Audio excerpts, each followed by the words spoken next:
Yet my name is Captain Aaron Harland, and for 20 years I've trained soldiers to survive the impossible. But nothing, no war, no mission, ever prepared me for her. Her name was Emma Cole, a quiet recruit who showed up at Frost Ridge Base in the middle of a Colorado blizzard. Everyone thought she was a mistake, just another civilian who'd wandered too far into the cold. But the night the storm cut our power and gunfire echoed through the snow, we learned the truth. That beneath her ribs was a mark, the Rosebone seal, a symbol the military swore had been erased from history.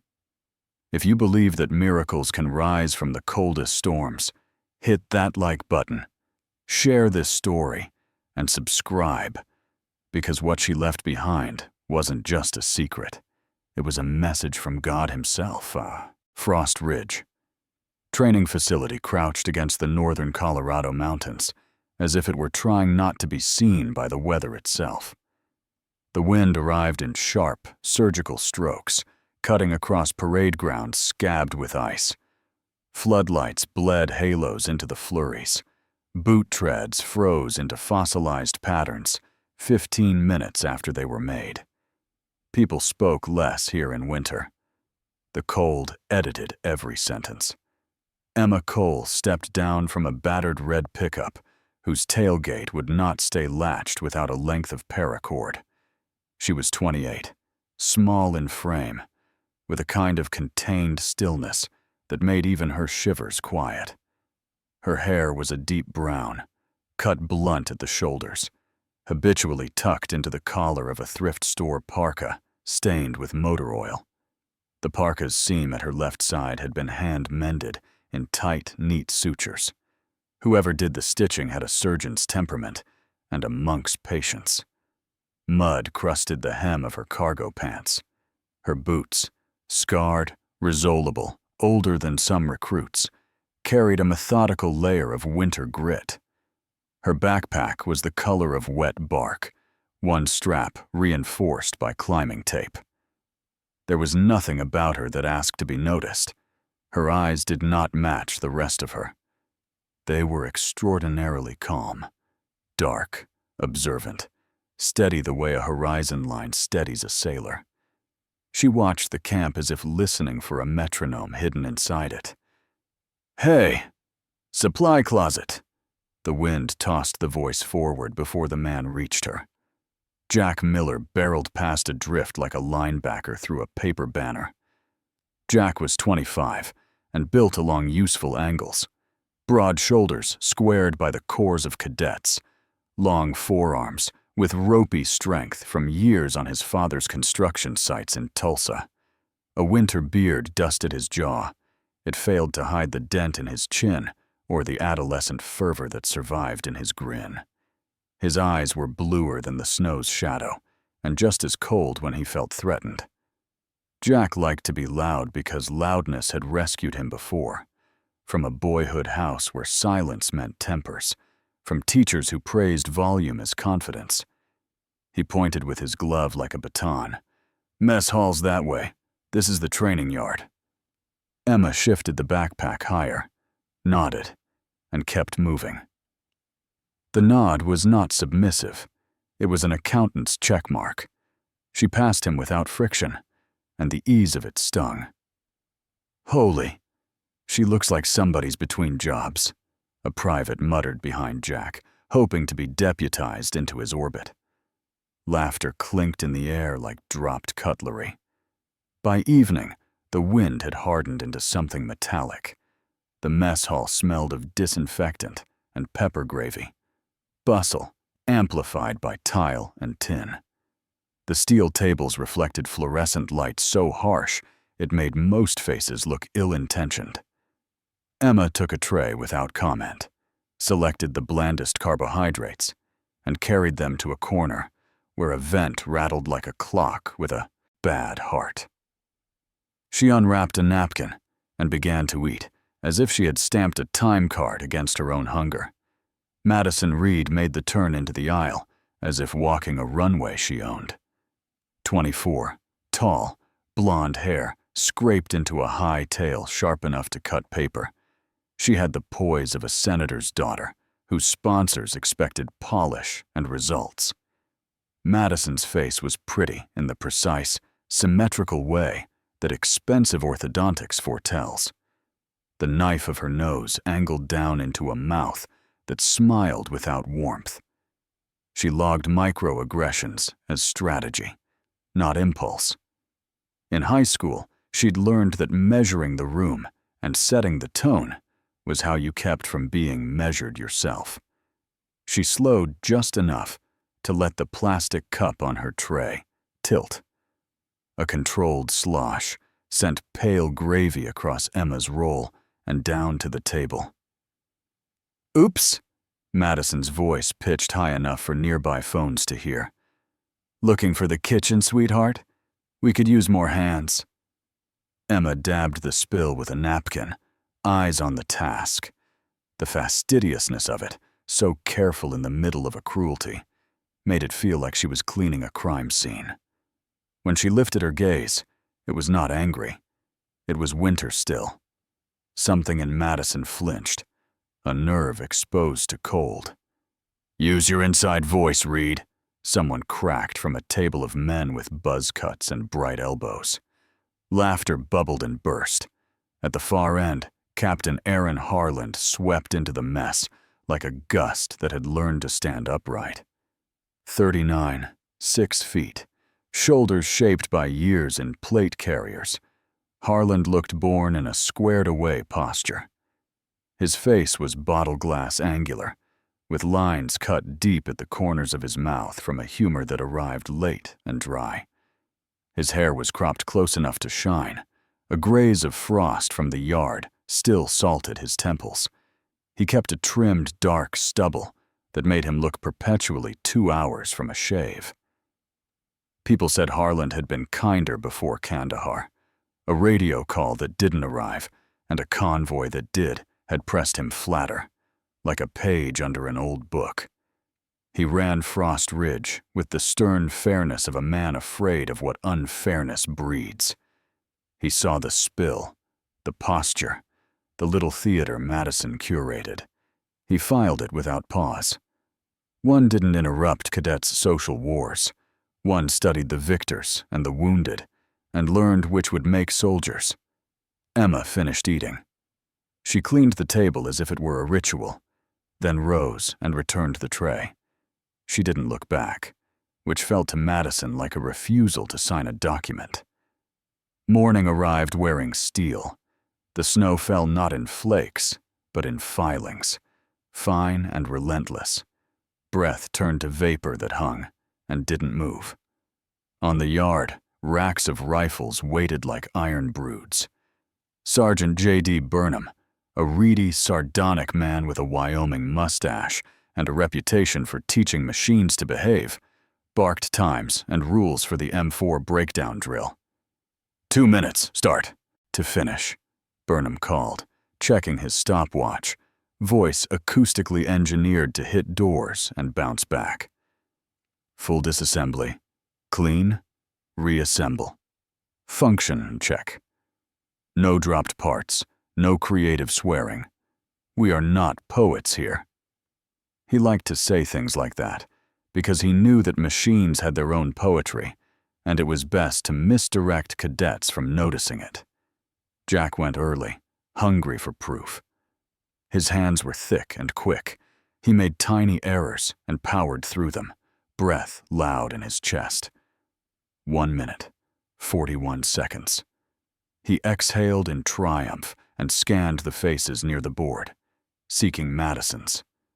Madison went, and the cold made her fingers slower than her mind. She cursed the lube that moved like honey, cursed her nails for being human, cursed the trembling she couldn't see in her hands, but knew the camera would. 1:58. She self-coached a smile.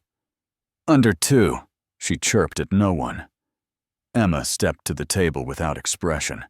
She rolled her sleeves to the elbows. Her forearms were compact and unornamented, save for a shallow white line of an old cut near the inside wrist that ran a precise 2 inches, parallel to the arm's long bones.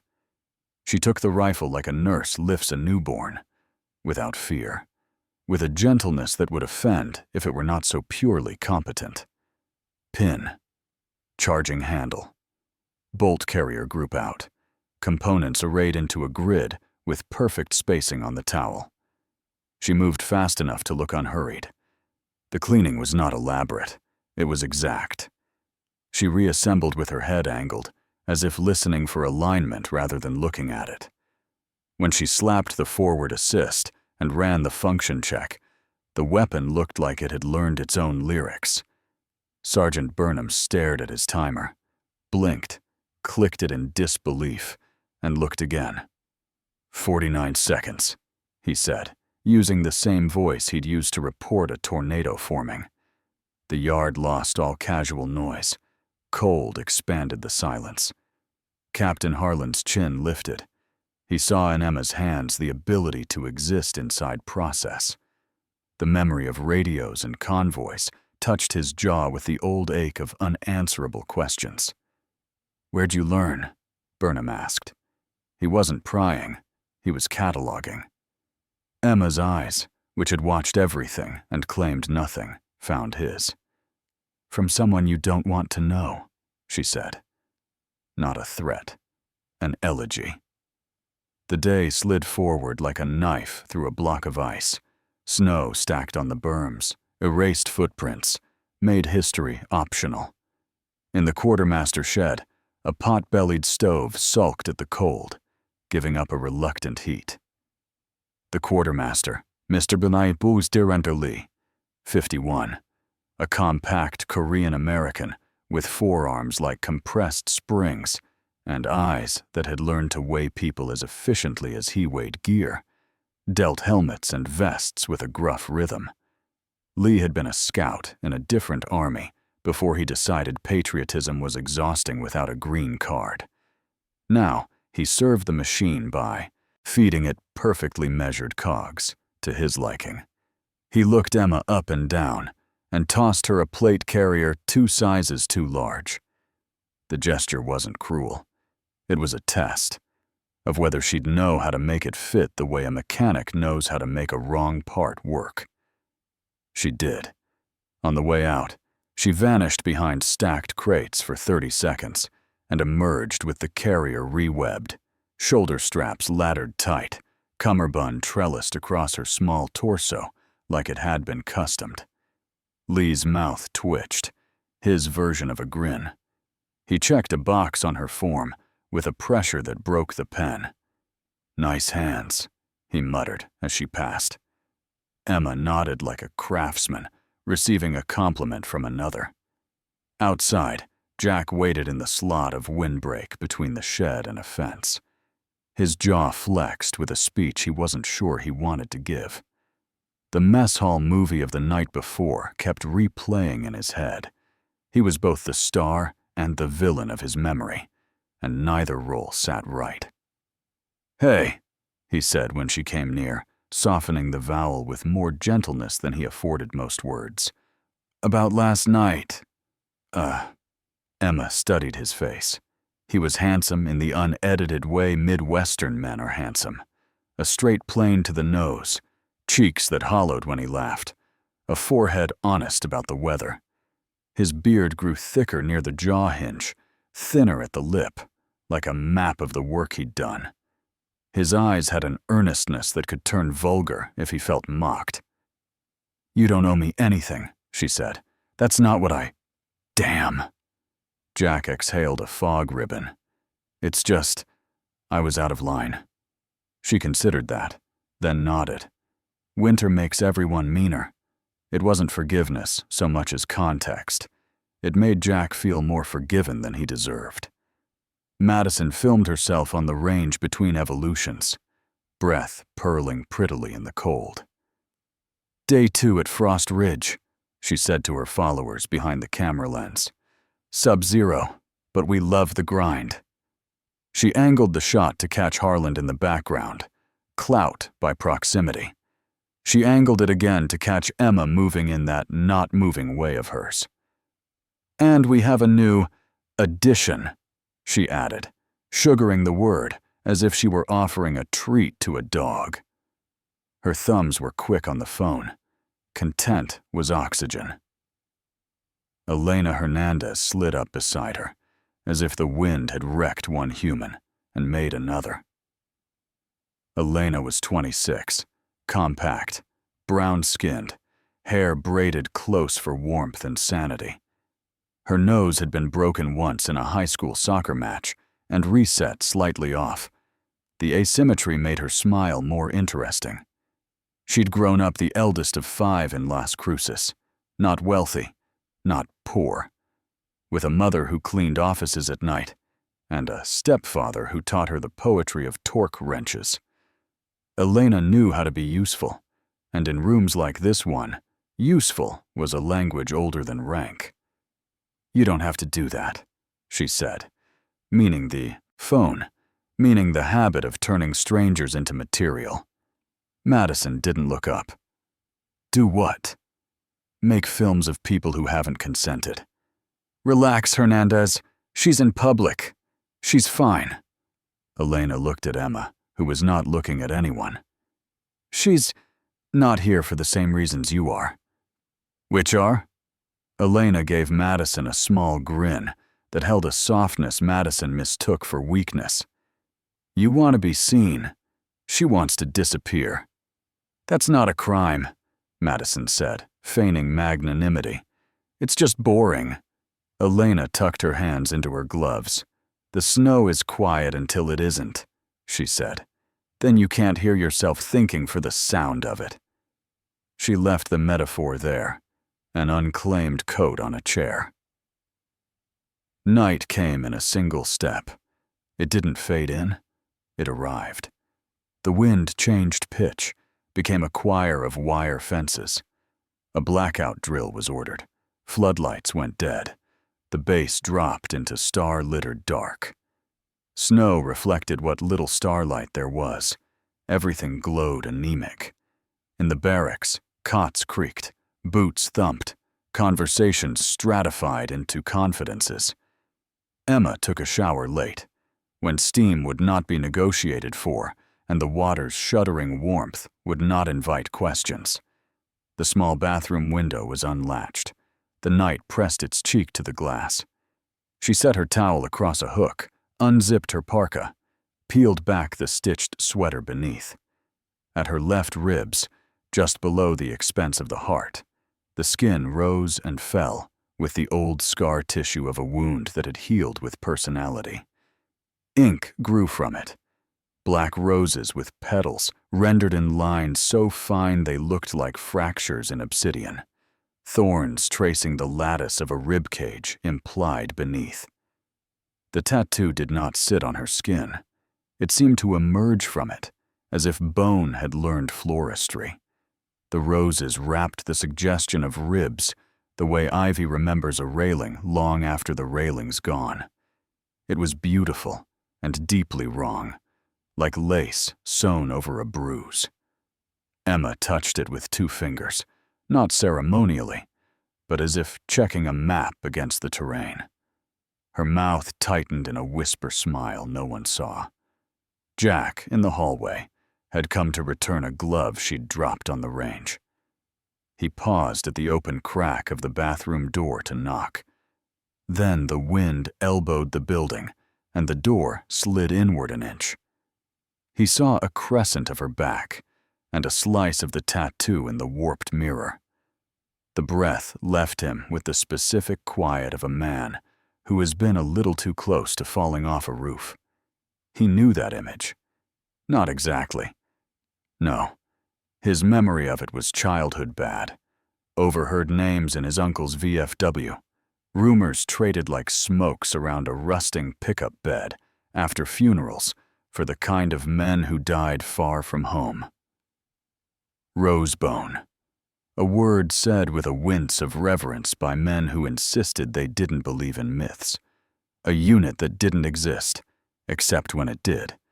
Except when the phone rang at strange hours, and the good drinking stories paused, and no one explained why.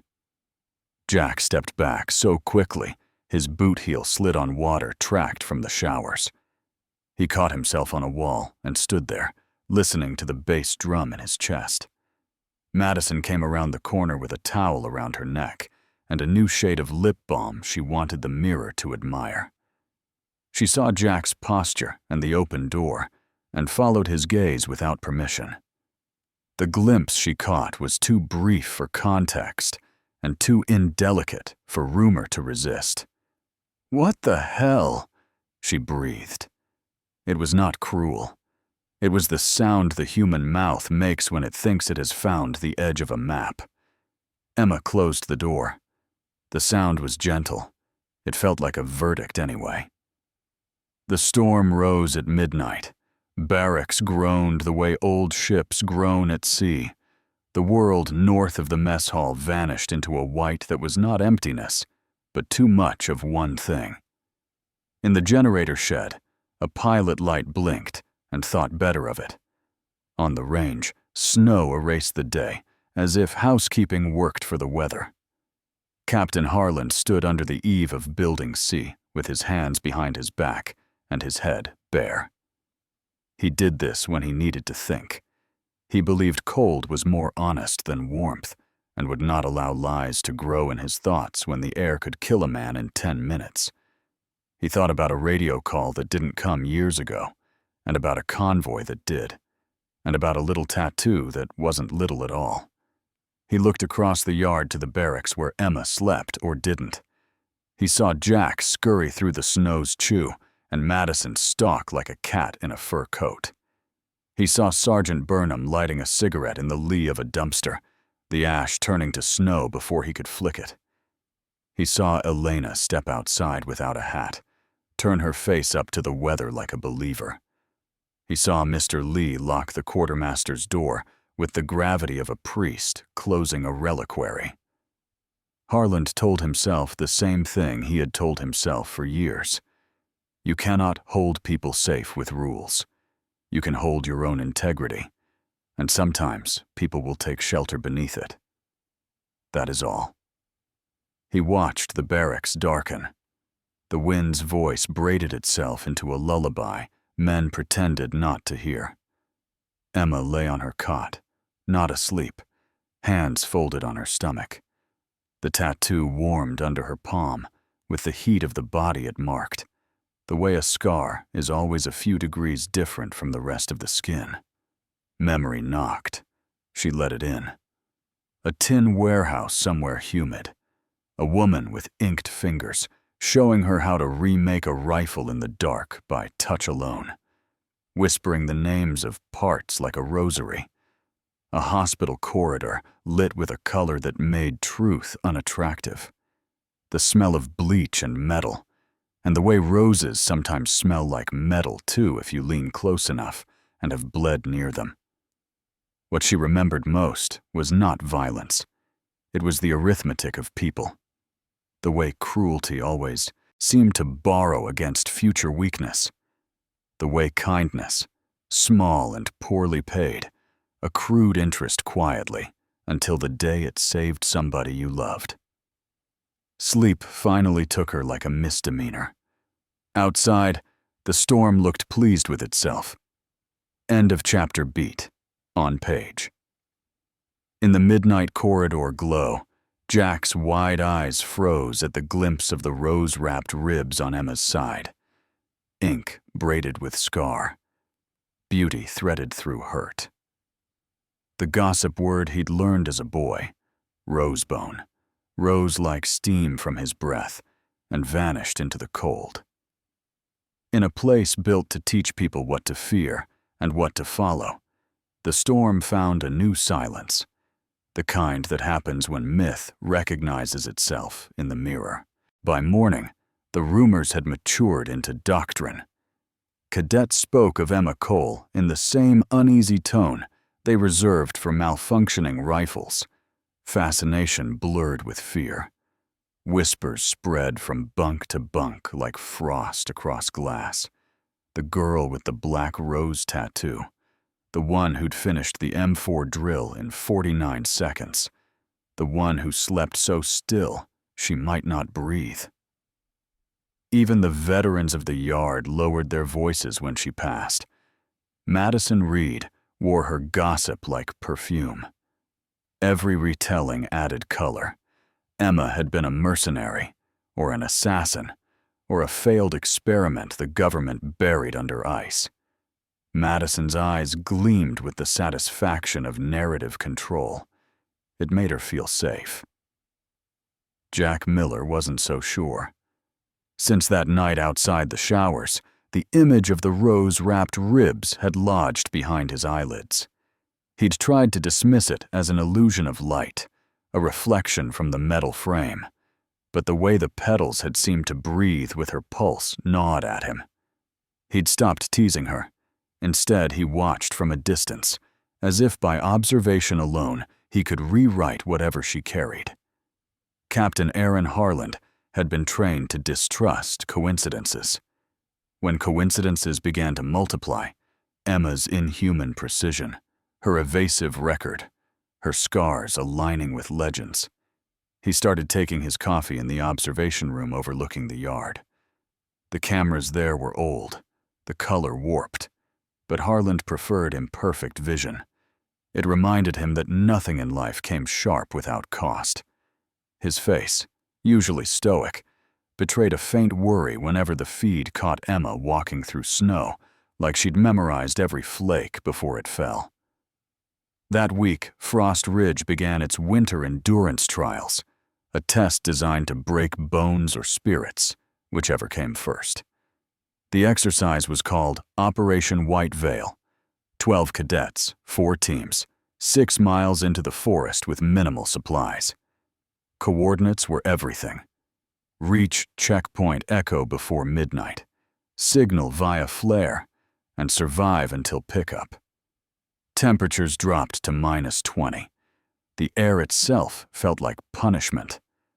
The wind was merciless, a whispering god that took pleasure in misdirection. Madison, newly appointed team leader, smirked when she saw Emma assigned to her squad. "Perfect," she murmured. "We'll see what kind of legend freezes first." Her teammates included Derek Shaw, a lanky 19-year-old from Ohio with acne scars, and the desperate humor of a boy who laughed to avoid being invisible, and Corey Evans, a stocky ex-hockey player whose loyalty followed strength like a dog follows warmth. Both took cues from Madison's confidence and assumed Emma was their expendable variable.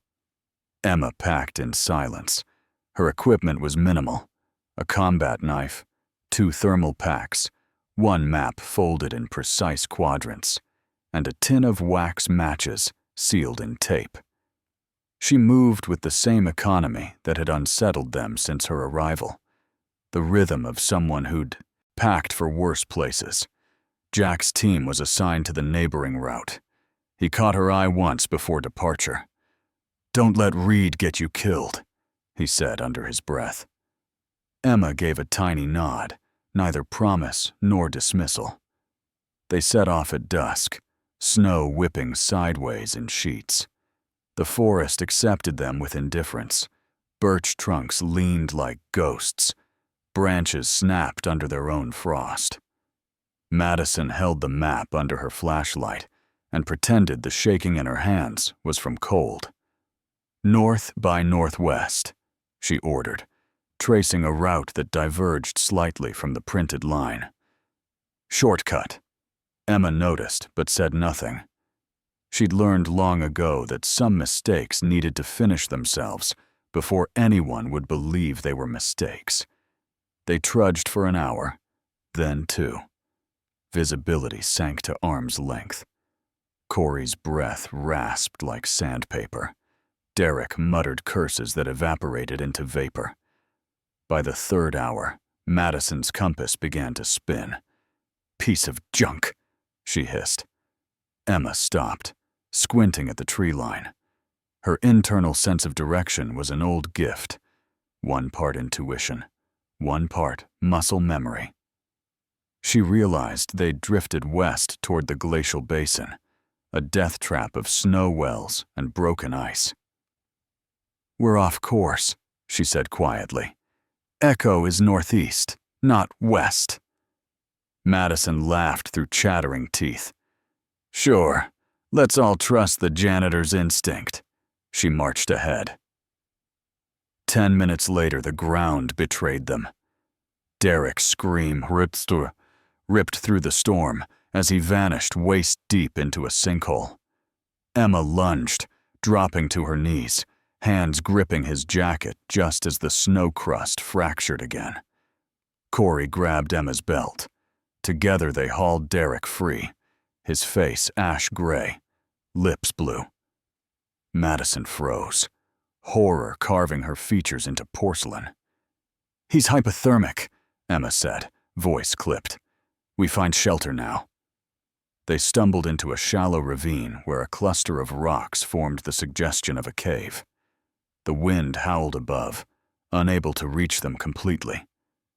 Emma stripped Derek's jacket, forcing him to lie against her body for shared heat.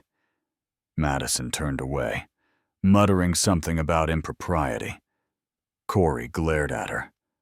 Emma ignored them both, working by feel. Her hands never trembled. She used her knife to shave bark, sparked a fire with wax matches, and carved a crude symbol in the snow outside. 2 lines crossing like veins, the words Blood Road North etched beneath in block letters. The flame flickered uncertainly, then caught. Steam rose from their clothes. Derek stirred, murmuring nonsense. Hours passed. The storm thickened until even the sound of the fire seemed muted. Madison sat near the entrance, eyes reflecting the orange light, pride thawing into guilt. We should have stayed on the main route, she whispered. Emma didn't answer. She was listening to the wind. Somewhere out there, a branch snapped in rhythm, too deliberate to be nature. She reached for her knife. Corey noticed the tension in her shoulders. You hear something? Not yet, she said, but it's hearing us. At dawn, a red flare streaked across the opposite ridge, the rescue signal. Emma rose, joints stiff, muscles bruised by cold. She guided them through knee-deep drifts, following the line of frozen stream beds until they reached the extraction point. When the recovery team arrived, 2 medics and Captain Harland himself, their astonishment was almost reverent. Emma's group was the only one to reach the checkpoint intact. 2 members from other squads had gone missing overnight. They weren't just alive, one medic whispered. They saved people. Harland's gaze locked on Emma. The snow on his shoulders melted faster than it should have. Cole, he said quietly, a word. He led her away from the others, toward the shadow of the transport truck. His expression was unreadable, but the vein in his temple pulsed like a heartbeat, refusing to die. Where did you learn that mark you left in the snow? Blood Road North. Emma met his stare. The wind blew back her hood, revealing a pale scar curving along her neck, a faint outline of petals if one looked closely enough. From a place you don't believe exists, she replied. Harland exhaled through his nose, the sigh of a man who'd buried comrades under classified names. Rosebone, he said at last. That unit was erased 10 years ago. Emma's tone was soft, almost kind. Erased isn't the same as dead. Behind them, Jack approached, carrying a stretcher. He caught the tail of her sentence and stopped short. The word Rosebone, kuche, ricocheted through his chest like a memory detonating. Harland dismissed him with a nod, but Jack lingered long enough to see the frost crystallize in Emma's hair, the rose scar shimmering faintly before she pulled the hood back over it. The look on Harland's face, fear braided with awe, would haunt him.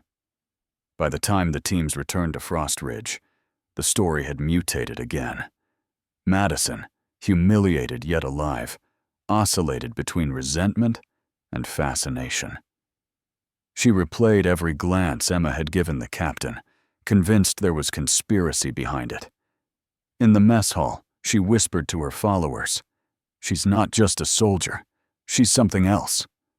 But when she spoke it aloud, the air around the table chilled as if the base itself disapproved. That evening, under the halogen glare of the barracks, Madison unlocked her phone. The storm had lifted. Reception returned. Her fingers hesitated above the gallery.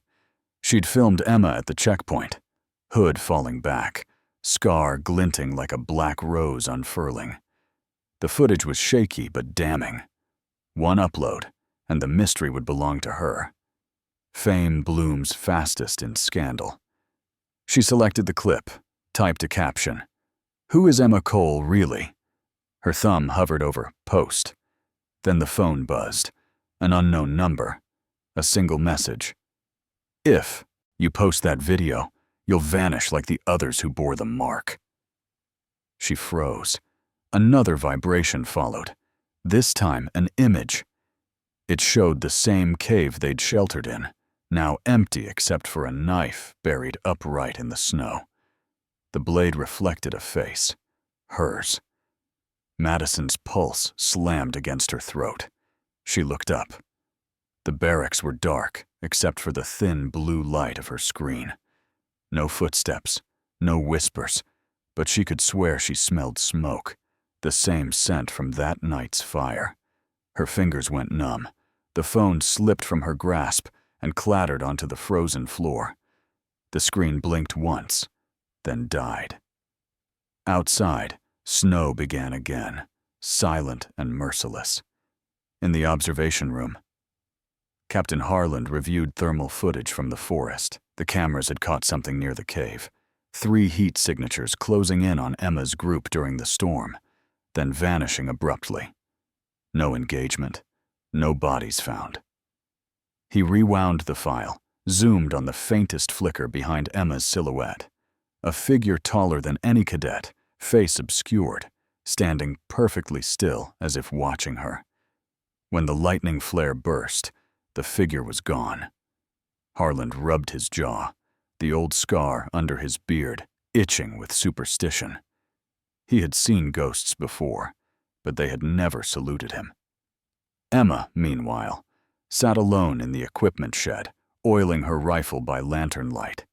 Her hands moved automatically. Each motion smoothed her breathing. The flame reflected in her eyes like memory playing backward. From her pocket, she drew a small waterproof photograph, a group of soldiers in Arctic gear, faces blurred by snow except one. A woman older than Emma by a decade, same tattoo curling up her ribs, same stillness in her expression. On the back, in block handwriting, "For when they forget we existed." Emma traced the words with her thumb, then burned the photo in the lamp's flame until nothing remained but ash. The lantern flickered, went dim, and darkness filled the shed like water rising in a well. At that moment, Jack entered, hesitating at the doorway. "Couldn't sleep," he said. "Mind if I—" She gestured for him to sit. The silence between them was gentler than before.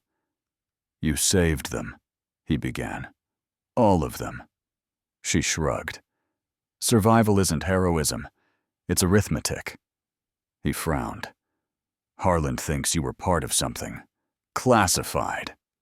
Her eyes lifted, the lantern's glow turning them amber. "Thinking is harmless," she said. "Knowing isn't." He studied her face, the unflinching calm, the thin scar at her temple, the way her fingers never rested, even when still. "Whatever you are," he said quietly. "It scares him." Emma gave a faint smile. "Good. Fear keeps him alive." When Jack left, she stayed by the dying flame until dawn painted the window frost with streaks of gold. Somewhere deep within the base, an alarm light blinked red. Malfunction or message, no one knew. The storm had buried all footprints. but Harland would later swear he saw new ones behind the mess hall that morning, small and bare, leading into the tree line where no one could have survived without shoes. The blizzard arrived like a moving wall, a pale leviathan swallowing Frost Ridge whole until the floodlights were nothing but sickly coins pressed into a white shroud. Power buckled in ribs and gasps, then failed. The base fell to generators that coughed, stuttered, and died in sequence, as if the cold had overridden command authority. Doors moaned under snowpack. Metal screamed in tiny voices. Radios lost their sentences mid-breath. Captain Aaron Harland stood at the operations window with a hand on the sill, as if holding the building upright by stubbornness alone, beard crusting with frost, eyes narrowed to slits that counted wind like a metric. He watched the screen of the analog spectrum scanner, ancient, temperamental, yet perversely reliable when satellites sulked, until a thin green scratch began to rise and fall in a rhythm too tidy for weather. The frequency tag, old, forgotten, like a hymn sung in a language few remembered, matched a coordinate set he had seen once in a file that had no author. The warehouse beyond the motor pool, the one everybody walked around as if it leaked bad luck. He felt the old pressure behind the eyes that came when coincidence stacked itself into architecture. The storm was not just a storm, it was cover. He turned and found Jack Miller already tightening his parka, jaw set, a line of fear and hunger dividing his face. "Warehouse," Harland said. "Now!" Jack nodded, and for once did not ask why. Across the barracks, Emma Cole's bunk lay empty, her blanket folded with plain competence, boots gone. The absence had the weight of decision. Madison Reed stepped into the corridor, riding the surge of adrenaline that comes when a body thinks it has outsmarted a knight. Her ponytail had fallen, loose blonde strands stuck to her cheek like pale ivy. She clutched a flashlight in one hand, her dead phone in the other like a useless talisman. Rage and curiosity braided in her chest until they were indistinguishable. Rage that the narrative had slipped from her grasp, curiosity about the story, powerful enough to crush people. She nearly collided with Jack at the stairwell. "She's gone," Madison said, voice higher than she liked. "No," Jack answered, almost kindly. "She went." They followed the trail that had no right to exist, the faint suggestion of tread in a hall that had been swept bare by draft, a scuff on paint where a shoulder had pressed, a whisper of heat lingering on a handrail as if a ghost had manners. The warehouse's lower level was a cold the lungs learned to respect. Concrete sweated a glaze of ice. Each breath felt like swallowing needles. Emma stood in the beam of their lights, small and shockingly steady, kneeling at a bolted steel safe, the color of drowned iron. Her hair was slicked dark against her head from melted snow. Her skin had shed most of its warmth until her face looked carved more than alive. On the floor beside her, a rectangle of matte black metal stamped with a sigil so fine you saw it only when the flashlight angle remembered it. Roses curling around the ghost of ribs, thorns plated over bone like jewelry for saints. Emma's breath fogged once, twice, and then quieted as if even respiration might trigger a listening device. "Old world crypto," she said, almost to herself, fingers moving across the dial in a cadence that recalled prayer or lockpicking, or both. Analog handshake to a burst transmitter that only speaks when the sky is loud enough to hide it. She cracked the safe with a sound like ice surrendering under weight. Inside lay an object that did not belong to this century. A coded communicator the size of a book, edges beveled, faceplate embedded with a hardware cipher wheel, and a tiny physical toggle worn by thumbs that had done more than paperwork. Her eyes reflected it with no romance. "Rosebone never died," she said softly. "Not boast, but inventory. And someone's coming to erase the ledger." The door above them detonated into splinters.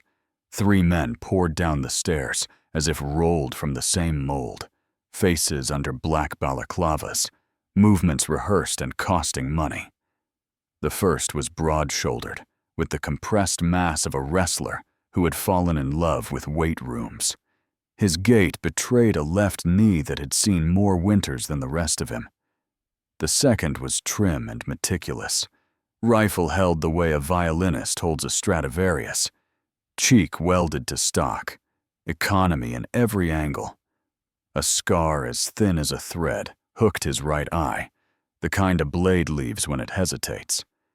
The third was taller by a head, rangy in a way that wasted no meat, and he moved with the patience of a snake that had learned time. Their leader's voice sawed through the stairwell, raw, with a non-American consonant, the sort of accent men acquire when they live in airports and borrow nationalities. "Hand over the device, Mitchell," he said, not shouting. Confident people save their throats. The name landed with the force of a dossier. Jack felt his chest tighten. Mitchell, not Cole. A name she wore when the world needed her to fit a file. Harlan stepped between Emma and the men on an impulse older than rank, pistol up, feet planted. The stubborn geometry of a man who had spent his last decade refusing to be moved by what scared him. Madison flattened herself into a shadow behind a column, the flashlight shaking in a private storm. She expected Emma to flinch, to scramble for the safe like a child for a blanket. Instead, Emma smiled, a bare winter thing that showed no teeth and promised nothing. "I've been waiting," she said, and the leader's eyes narrowed as if a schedule had just found a flaw. What followed had the clarity of rehearsed disaster. The heavy man went left to box Harlan. The careful one took high ground, muzzle stitching arcs of polite death.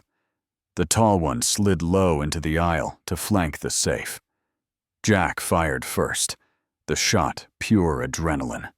Ricocheting off a pipe into nowhere, he corrected, body learning in motion. Next round finding the careful man's shoulder, shoving him into a stack of pallets like a puppet meeting an ungenerous hand. Harlan's pistol barked measured syllables. His second shot took the heavy man's bad knee, and the third asserted that gravity has terms that no man voids. The tall intruder kept coming, methodical, until Emma moved. So little and so late, you would have thought she'd missed her cue. She didn't. She arrived inside his reach as if the air had intended it, hand sliding along his forearm to the nerve, knife kissing tendon in a motion too modest to be called a cut. He folded, surprised at having met the floor.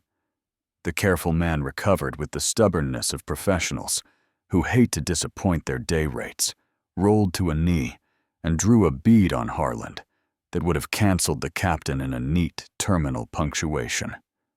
Madison, the person least designed for combat in that room, saw the barrel align with Harlan's face.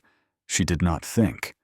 The flashlight left her hand and skittered across the floor like a thrown bone, the beam flaring into the shooter's eyes long enough to wreck the aim by an inch.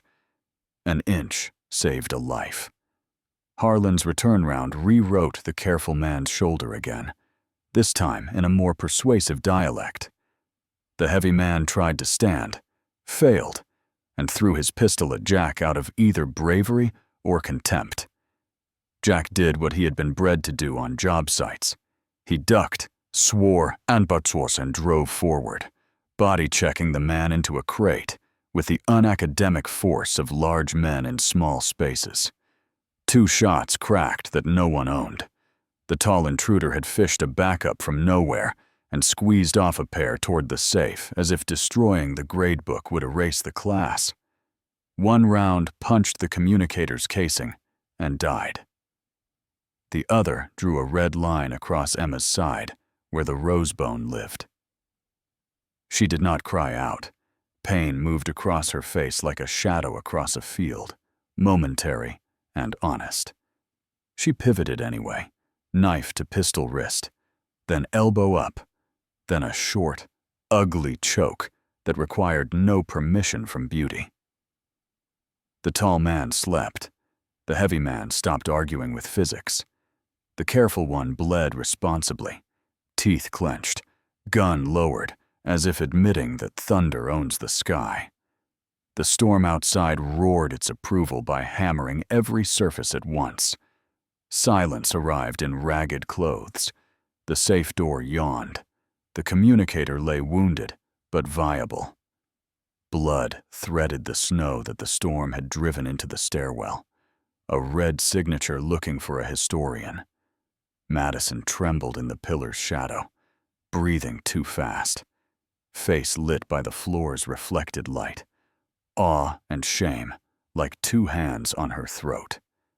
Jack's hands shook now that they were empty. He looked at Emma's side because he could not look at her eyes without feeling small.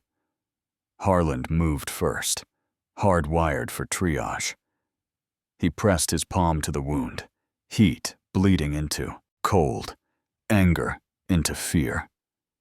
"You don't have to go back," he said, the words leaving him before the logic arrived. They were not tactical. They were human. Emma's mouth softened at the corner, the smile you give a child who has said something sweet and impossible.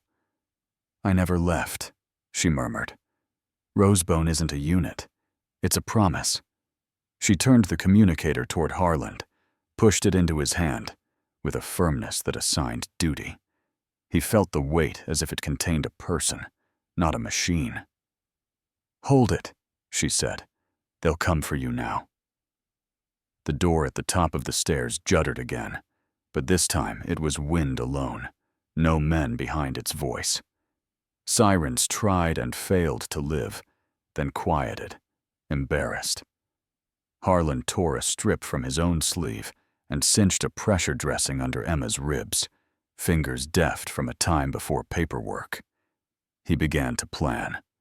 Lockdown, medevac impossible until the sky signed a treaty, detainee protocol in a base without power, interrogation in the key of snow. He looked up to instruct Jack and found the younger man already moving, securing zip ties on the heavy and careful intruders with the grim focus of a foreman wrapping a job. You don't get to fail. Madison, face wet though she had not noticed crying, retrieved her flashlight and forced her hands to steady by will alone. She checked Emma's pack for clotting agents and found instead a folded scrap of waterproof paper that made her chest ice over. Hand-drawn petals enclosing a rib cage, beneath it a coordinate pair and an hour written in block letters that did not beg. 0610. Emma stood, breath held in her teeth, the world tilting, but not enough to shake her free. She fastened the jacket low to hide Blood's insistence. "We don't have long," she said. "This was a denial team, not the main event." Harland weighed the communicator, the prisoners, the storm, the base, the cadets who believed in him because he had never asked them to believe in anything else. He made the call every commander dreads: divide the risk and carry both halves. "Jack, bring them to holding. Reed, you're with me. Cole, Mitchell." The names nodded in his mouth, and he chose the one that felt truer because it was dangerous. "You're not leaving my sight." Emma's eyes flickered. Approval, apology, something with wings. "Then look closely," she said. They did not make it to holding. A boom chewed the north wall in a new vocabulary. The storm had masked the approach of a vehicle that did not care about roads. Snowcat treads, armored shell, a mouth that bit through cinder block like bread. Lights died again in protest. The three intruders on the floor laughed without humor. Duty fulfilled. Harland swore with precision, shoved the communicator into Madison's hands, because a woman everyone underestimated had saved his life 5 minutes ago, and he was a fast learner. "Run to ops," he ordered her. "If the generator comes, back, broadcast this on the legacy net with the old distress key. Do not stop for an explanation." Madison's head snapped up, fear clean as glass. She nodded with military crispness she had previously reserved for cameras and sprinted into bulkhead. Dark ponytail a pale pennant. Jack heaved the heavy man like a sack of salt. The careful one hissed something in a language like chipped flint. The tall man dreamed of a better contract. The second wave entered as a question answered by bullets. Harland and Jack fell back through aisles of stacked history, while Emma bled and fought in a geometry so clean it made violence look like grammar. For a moment, the kind the mind keeps when it later tells the story to itself, Jack saw Emma pivot with the communicator's glow reflected in her eyes. Knife a small star, hair a dark banner, the Rosebone under her jacket like an emblem pressed into wax. This seal, this vow. Then the storm punched the building hard enough to decide the scene. What happened next is easier to recount than to hold. A flashbang ate a corner of the night and left tinnitus where hearing had been. Harland's shout found Jack by habit alone. Emma bought them 6 seconds with a motion that read as surrender until it became a strike. 6 seconds is a fortune in this economy. Jack slammed a sheet of industrial shelving across the aisle and felt like a child shoving a dresser in front of a door. They ran in a direction fools and heroes agree on, the only one that seemed open. Behind them, shapes moved with patience. Outside, the storm relented to a gray like bones under skin. Dawn's first thought stained the horizon in meager color. The world had edges again. The lake at Frost Ridge's edge, Glacier's Eye, the cadets called it, lay in a mosaic of ice plates that had not decided whether to be floor or water. The wind braided snow into ropes that pulled at ankles and decisions. Emma staggered once and cursed the body for reminding her it was mortal. Harland gripped her elbow in a way that said, "Both I am here, and I will let go when you need me to." Jack ranged ahead with the gait of a man who had once outrun an avalanche of lumber by knowing when to dive. The communicator was gone. Madison had it. Emma had engineered that outcome with the flippant cruelty of necessity. The snowcat found them with the inevitable grace of money. Its engine noise arrived as a vibration in bone before the ears claimed it. Harland fired into the driver's slit because experience is a miser. The shot skittered away like an idea that fails to persuade. The vehicle's hatch spat men in gray shells, faces featureless behind black glass. The ground offered them no purchase. The men made their own. Jack stepped into their path like a door. He was not the finest fighter on the yard, but he was the most committed to the physics of saying no with his entire body. He bought time that cashes at the same bank as blood. Emma took it. She looked at the lake, at the map in her head. Of thick ice and thin, of the vein where water ran faster beneath, at the ridgeline where signal could leap, at the coin of sun that had rolled under the storm's hem. She made the decision that makes a legend and wrecks a life. She chose absence as tactic. She pressed something small and hot into Harland's palm, her dog tag, not a name, but a number, scratched with a tiny rose tucked in the 0 like a secret. "Keep the promise," she said, and then she ran, not away, but toward the lake. "Emma!" Jack shouted, voice cracking on the vowel. She did not slow. She stepped onto the first pane of ice and listened for the note it sang under her weight. The second pane sang lower. The third cracked a thin laugh. Behind her, the men in gray misjudged distance, because some distances require a particular childhood to measure, and Emma had grown up where ice and silence can be read like scripture. She reached the fault line where the lake kept moving under winter's lie, and jumped. The ice welcomed her like a mouth. Water took her with the intimate violence that steals heat and hurry. For a heartbeat, she was visible under the plate, a shadow in green glass, hair blooming, hand lifting in either farewell or promise. And then the storm threw a sheet of snow across the world like a censor's hand. Jack charged. Harland caught him, fingers iron on his parka, the exact force required to hold a man on a cliff while preserving the friendship. The men in gray peered at the leaden water and chose not to follow because contracts have clauses about drowning, and faith is heavy. By the time the snowcat withdrew, punished by fuel and purpose, the wind had settled into the weary mutter of a laborer finishing a long job. The base awakened by increments. Generators choked themselves alive. Lights blinked as if learning to see again. Madison burst into ops, slick with sweat.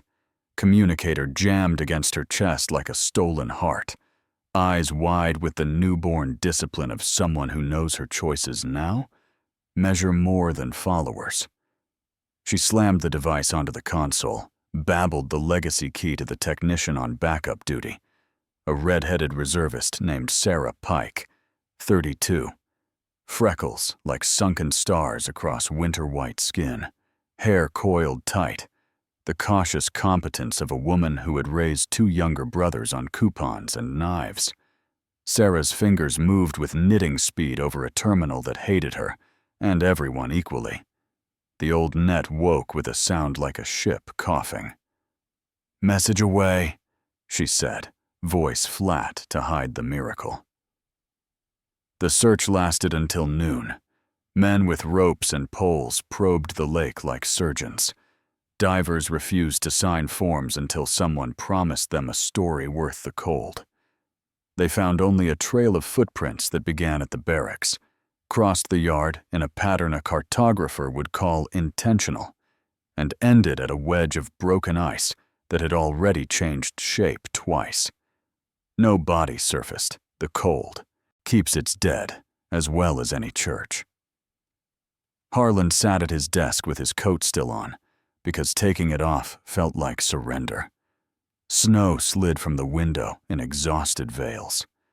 The communicator lay under a wool cap, as if superstition could warm it. On the blotter, an envelope that had not been there an hour earlier. No footprints on the carpet, no visitor signed in. The kind of magic that only logistics officers and ghosts can perform. He slid it with a thumbnail that had seen more uses than grooming. Inside, a photograph, dulled by time, of a man in a dark jacket and a young woman who could have been Emma's older sister or younger self. Both turned so the camera caught the sweep of identical ink, roses woven over the arc of ribs like armor grown under skin. On the back, block letters walked a straight line, even on old paper. When the world forgets the truth, remember, roses only bloom on the bones of those who endure the cold. Harland held the image like a relic, not because he worshipped what it meant, but because it meant he was not insane.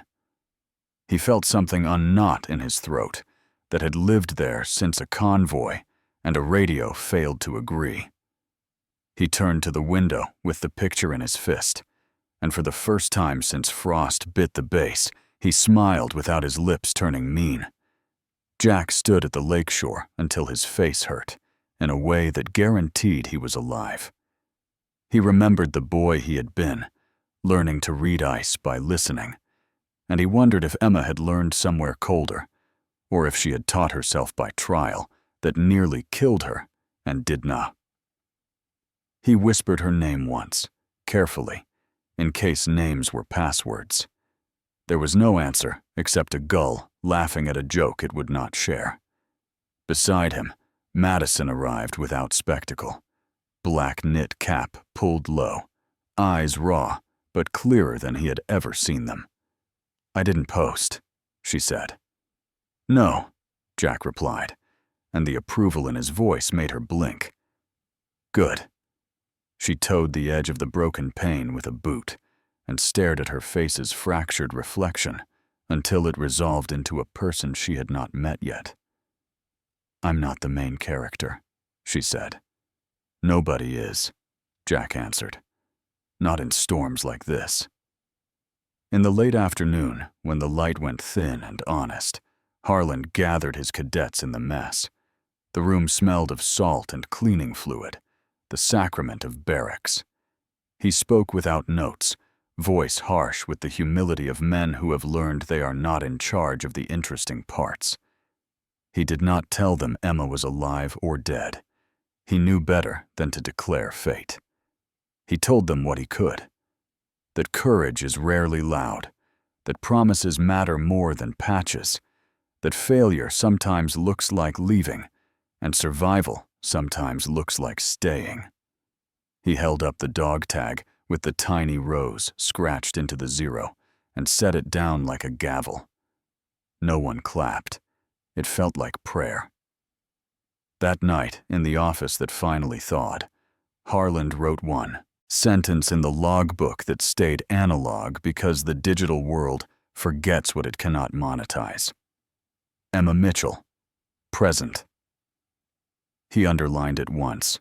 He did not add a date. And at the edge of the forest where Frost Ridge ends and maps grow coy, a new set of footprints appeared that no one saw made. Small, bare, deliberate, walking toward the timberline until the snow took them. A stray German shepherd, coal-black saddle, tan legs, amber eyes, maybe 4 years old, ribs just visible under winter fur, sniffed the tracks, whined once, then trotted along them as if escorting a friend. If anyone had been there to watch, they might have said the dog's tail wagged not with joy, but with purpose. And that purpose is a warmer word than fate. In-text chapter summary. A storm isolates Frost Ridge. Harland detects a legacy signal at the old warehouse linked to a Rosebone operation. Emma opens a long-hidden safe and retrieves an encrypted communicator. 3 masked operatives attack to erase evidence. With Harland and Jack fighting and Madison unexpectedly aiding, the team repels the first wave. But Emma is wounded. A second assault forces a retreat. Emma passes her dog tag to Harland, then chooses the frozen lake, vanishing under the ice to protect the mission. By dawn, there is no body, only footprints ending at the broken surface, and an envelope on Harland's desk bearing a photograph and a vow. Roses bloom only on the bones of those who endure the cold. Sometimes God doesn't speak to us in thunder or lightning. He speaks in silence through the storms that threaten to break us. At Frost Ridge, Emma vanished into the frozen lake, but her final words still echo. Rosebone is not a unit. It's a promise. And maybe that's the message for all of us, that even when the world feels buried in snow, when hope feels thin as ice, God is still working beneath the surface, shaping roses out of bone, life out of loss, faith out of silence. The miracles we beg for don't always arrive in sunlight. Sometimes they come wrapped in cold, teaching us that endurance is grace, and that the heart that refuses to give up becomes the garden where God Himself plants something new. If this story touched your heart, I invite you to share it, so that someone out there, lost in their own winter, might remember. Miracles bloom even in the coldest places. May God bless every soul watching this video. If you believe that faith can survive any storm, leave a comment with a simple prayer below. Hit like, share, and subscribe, so together we can keep spreading stories of hope, courage, and the quiet miracles that still walk among us. May the Lord watch over you tonight, and may your heart, like Emma's, never stop believing in the light beneath the ice.